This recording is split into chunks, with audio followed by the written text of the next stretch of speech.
Welcome back to the channel. Today we're going to see if we can take the Muskets and Tomahawks intrigue system and port it over into Warhammer 30k Horus Heresy.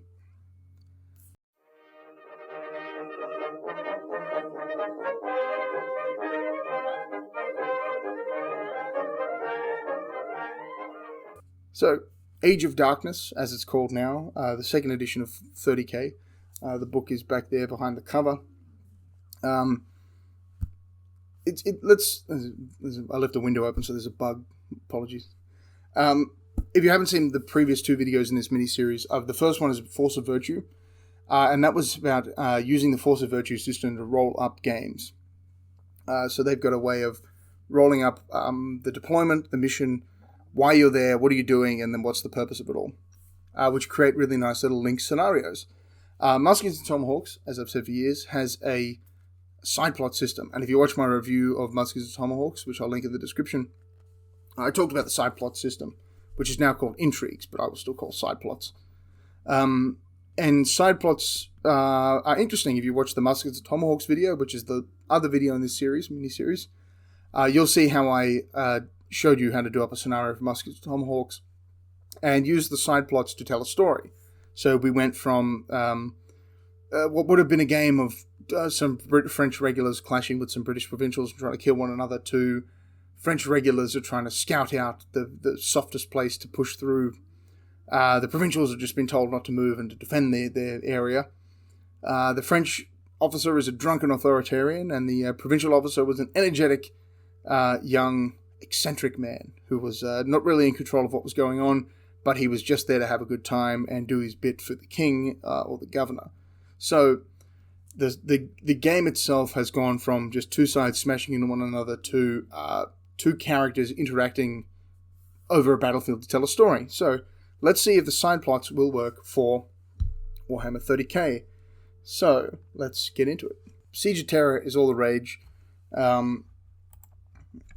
I've read all the Siege of Terror books except the last one. I'm going to be reading that. I keep saying I'm going to be reading that soon, but it's been like 3 months now. Anyway, so let's set our thing in the Siege of Terror. I said Imperial Fist versus Iron Warriors, so we're going to set it in the middle before the Iron Warriors. Spoiler alert, pack up and leave after Abaddon dicks them around. Again, so we're going to roll up some gifts and intrigues for our praetors to be interacting with one another. This may not work. If this fails, let me try Istvan 3. We'll go back to the beginning of the heresy, and we'll do two Emperor's Children characters, sort of a Saul Tarvitz v Eidolon type situation. Anyway, let's try 30k Siege of Terror first. I have no idea if it's going to work.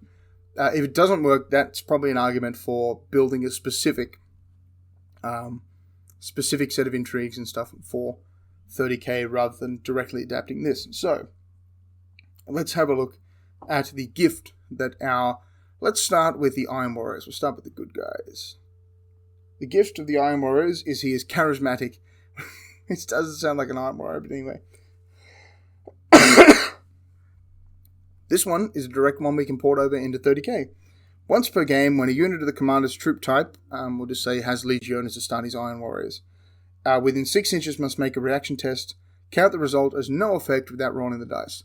Once per game, a unit within 6 inches with the Legiones Astartes Iron Warriors rule automatically passes any morale check it's forced to take. There we go. That's our Iron Warrior commander. He's charismatic for an Iron Warrior. And our Imperial Fist Praetor is inspired, which is very much like them. Once per game, if you decide to earn extra command points with your Forward Boys card, gain 4 command points instead of 1. So let's say that once per game, you can take an additional reaction in the opponent's movement phase. So he's inspired to take the initiative. Reactions are that whole separate thing. I'm not going to go into how 30k works. Essentially, this commander gets a stroke of genius every now and then and seizes the initiative to react. So when the Iron Warriors move up, he positions his troops just perfectly to stop them. So anyway, we have a charismatic Iron Warrior who is probably more of a browbeating disciplinarian than he is a charismatic person, but it's charismatic to them, and an inspired Imperial Fist Praetor who can judge a situation and move in just at the right moment and gets his flashes of inspiration. So let's see how intriguing they are. So we'll start with our Iron Warrior, ignoring that. So the way this works is we pick one to be the 10s and one to be the 1s. It explicitly says here that you get 2 options, so you can pick which one you think is best.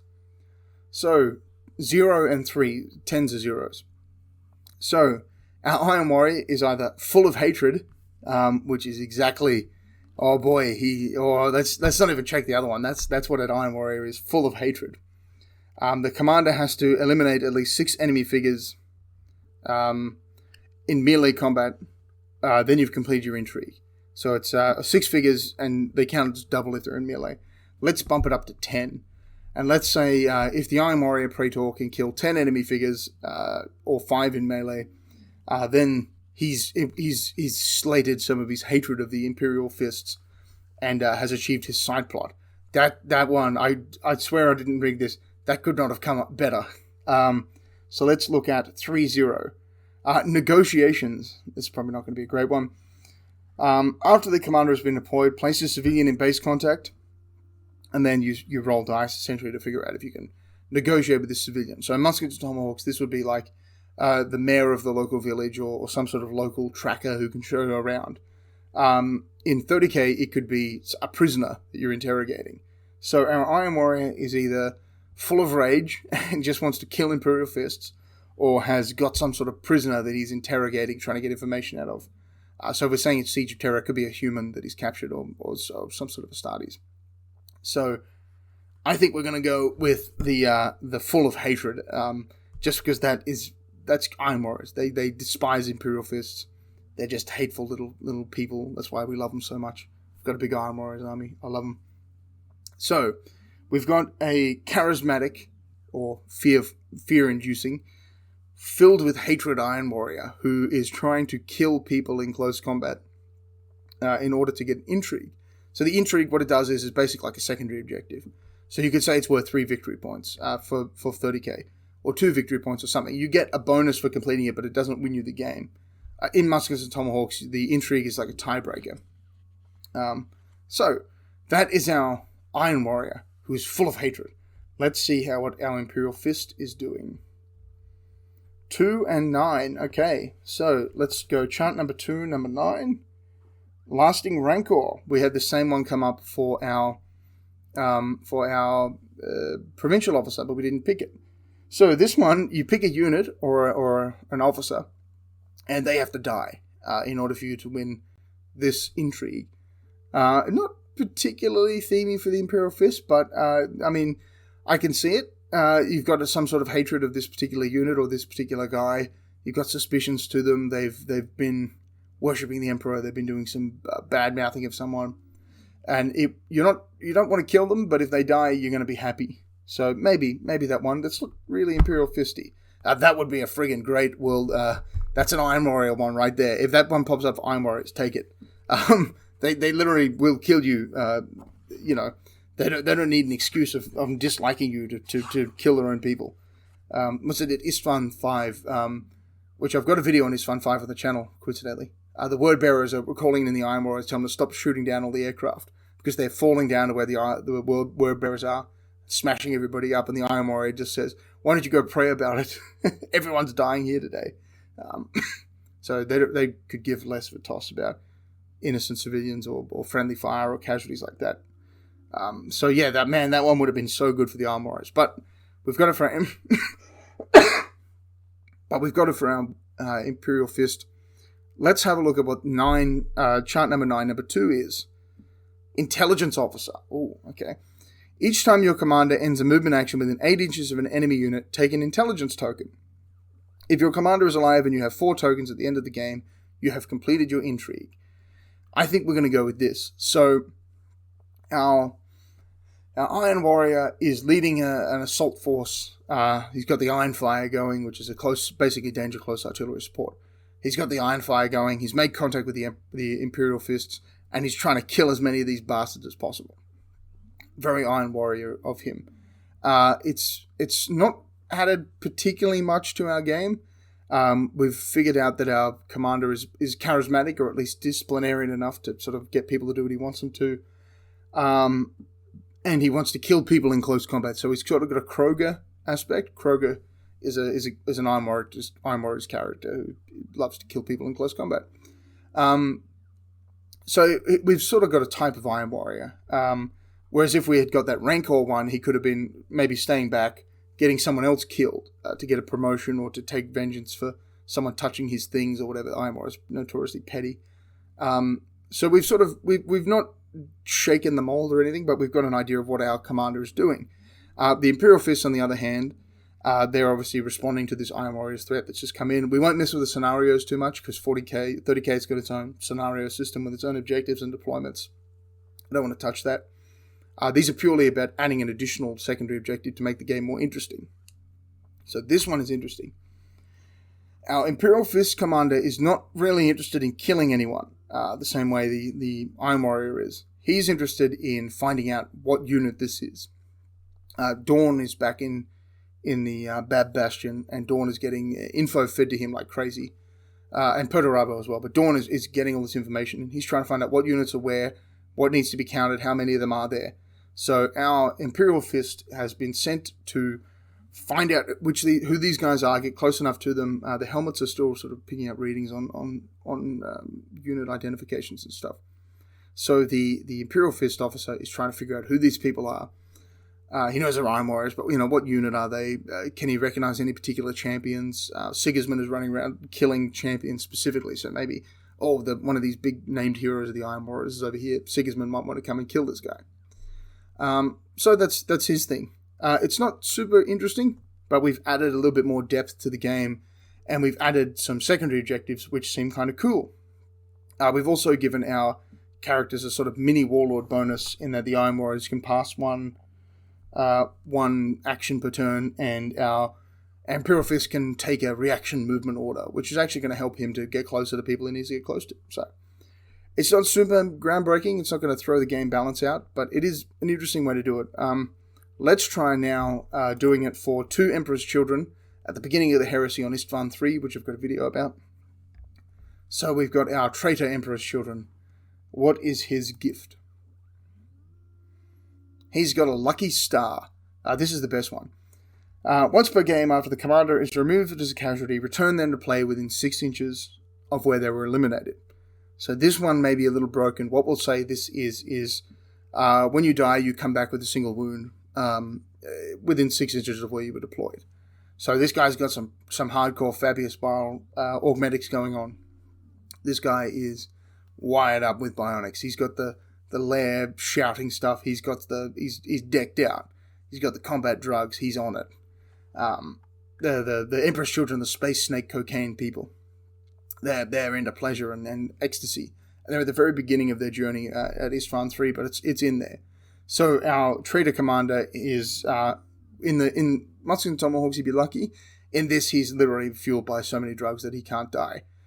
So the first time he's removed from play, he'll come back with a single wound. So it's not super crazy. He can still be killed, but it's kind of thematic for the Emperor's Children as well. They're a little bit tougher in that sort of sick way. Not as much as Death Guard, but they've got some sort of like perverted toughness to them. Now, our Loyalist. So Istvan 3, not the drop site massacre, the send the Loyalist troops down, and then they virus bomb the planet and send troops down to kill them. So our Loyalist, who has been fighting on this planet after his own legion tried to virus bomb him, what's his gift? He's a born leader. Okay, that makes a lot of sense. So they didn't send units down to Istvan 3, they sent guys. So they would say, pick 3 guys from that squad, 2 guys from that squad, 1 from that squad, 1 from that squad, put them together, send them down. Because they were picking the Loyalists out before the heresy started. So there wasn't really units on the ground to sort of join.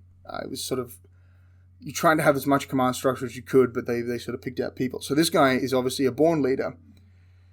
And once per game, when a unit of the commander's troop type resolves an action, it can immediately resolve another action of a different type. So what we're going to say this does is it gives you another reaction at any point in the game.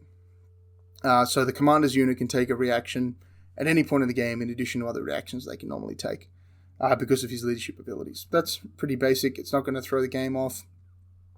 They can't do the Legion-specific reaction, let's say that. But we've added depth to these characters already.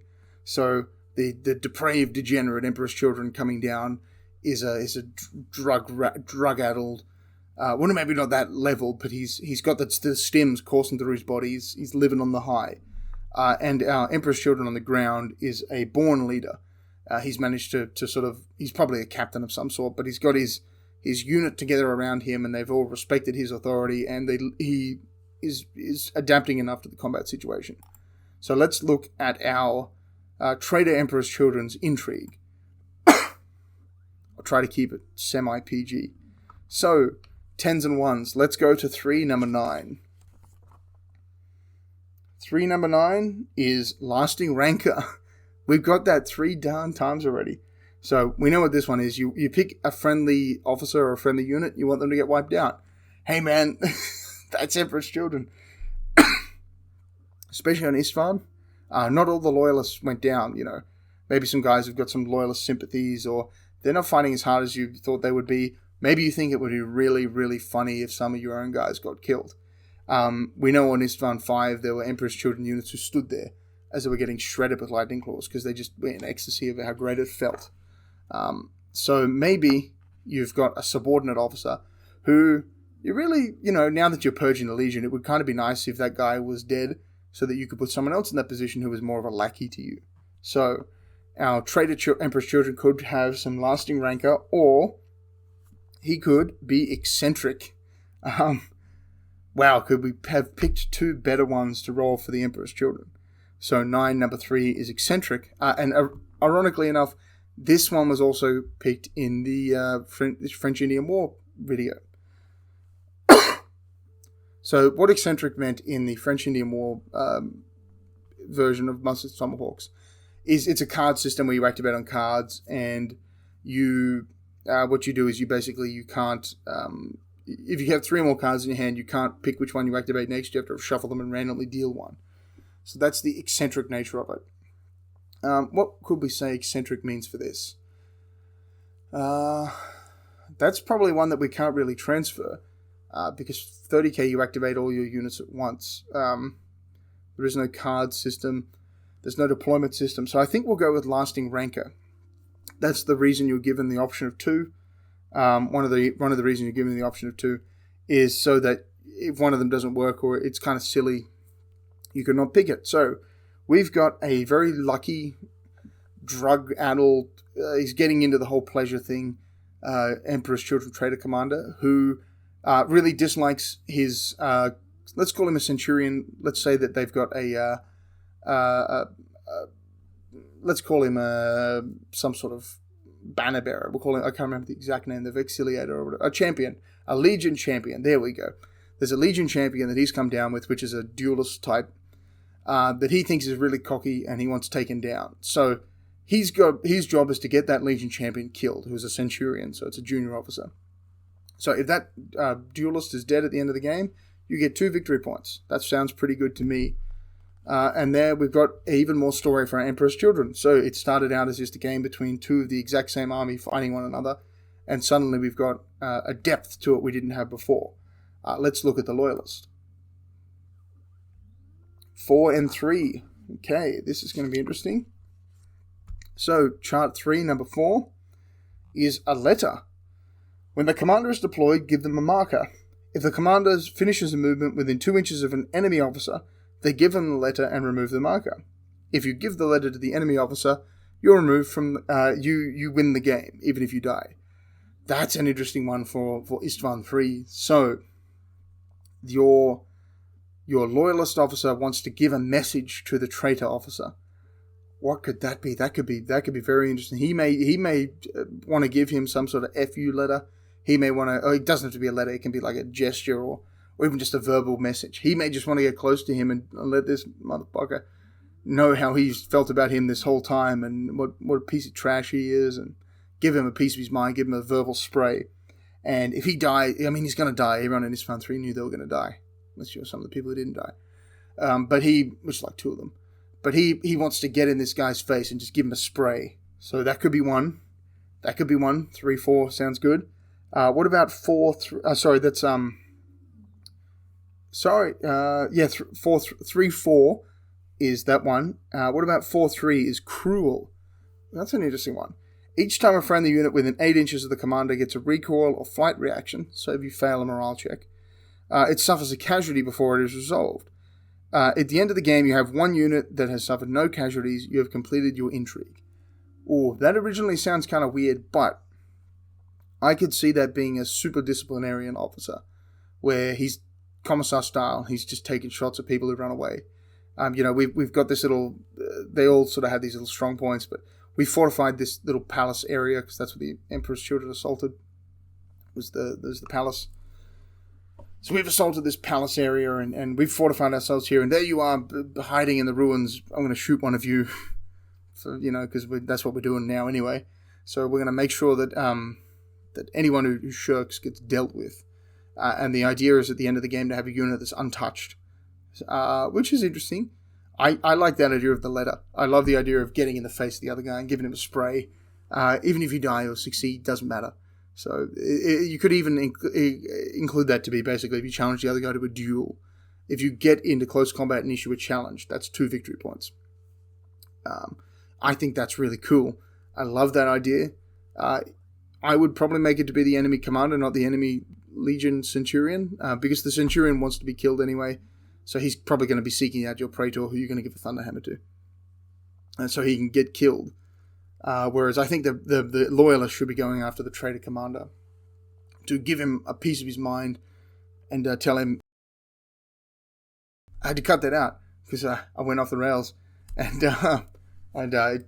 stay away from the Emperor's Children, kids. They are not the kids are watching these videos, but Emperor's Children, that's bad for you. And you will start using foul language and taking drugs, and God only knows what other stuff you're doing. So anyway, that's a little look at how side plots can work for 30k. Again, it's not foolproof. Maybe you'd want to include some rerolls there if it really went off the rails. But we took a look at that, showed you how with the sign plot intrigue system in the 2nd edition of Muskets and Tomahawks, we took a game which was just which is just Iron Warriors and Imperial Fists going at one another, and transformed it into a little story with a sadistic Iron Warriors commander who was a sort of strict authoritarian who wanted to just kill people in close combat. A little bit of Cornered influence, maybe Kroger-esque. To the other side, where we've got an Imperial Fist who's mainly looking for battlefield intelligence, which fits their character so well. Again, those little side plots have added a secondary objective to the game, which is not just either kill the warlord, take the enemy position, or the other boring ones you get, which I think is quite cool. And then, of course, with the Istvan, that writes itself. You can imagine the Rancor thing rolled for any of the legions at Istvan. I mean, that's just a great one. The letter was perfect. Getting up and screaming in someone's face. I mean, those side plots, although they're written for the 18th century, they've tapped into sort of the wargaming stereotypes enough that we can use it for whatever we want. So anyway, thank you very much for watching. Keep an eye out for this series in the future. I haven't got any plans, but it's kind of fun.